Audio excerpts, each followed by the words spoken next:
ഈശോയിൽ ഏറ്റവും പ്രിയമുള്ളവരെ, മത്തായിയുടെ സുവിശേഷം 6-ാം അധ്യായം 14-15 തിരുവചന ഭാഗം.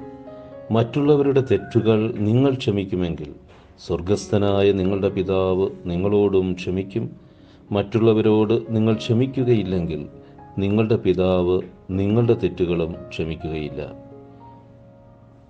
നിങ്ങളിപ്രകാരം പ്രാർത്ഥിക്കുവിൻ എന്ന് പറഞ്ഞുകൊണ്ട് ലോകത്തിന് മുഴുവനും ഏവർക്കും പ്രാർത്ഥിക്കുവാൻ സാധിക്കുന്ന മനോഹരമായ ഒരു പ്രാർത്ഥന ഈശോ പഠിപ്പിച്ചു.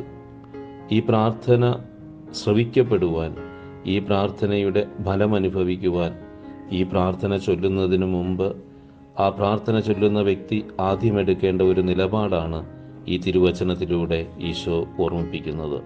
നമുക്ക് ഈ പ്രാർത്ഥനയുടെ ശക്തി അനുഭവിക്കുവാൻ മറ്റുള്ളവരോട് നിരുപാധികം ക്ഷമിക്കാം. കർത്താവെ അനുഗ്രഹിക്കണമേ. പരിശുദ്ധ ദൈവമാതാവേ, ക്രൂശിതനായ കർത്താവിൻ്റെ തിരുമുറിവുകൾ ഞങ്ങളുടെ ഹൃദയത്തിൽ പതിപ്പിച്ചുറപ്പിക്കണമേ. ആമേൻ.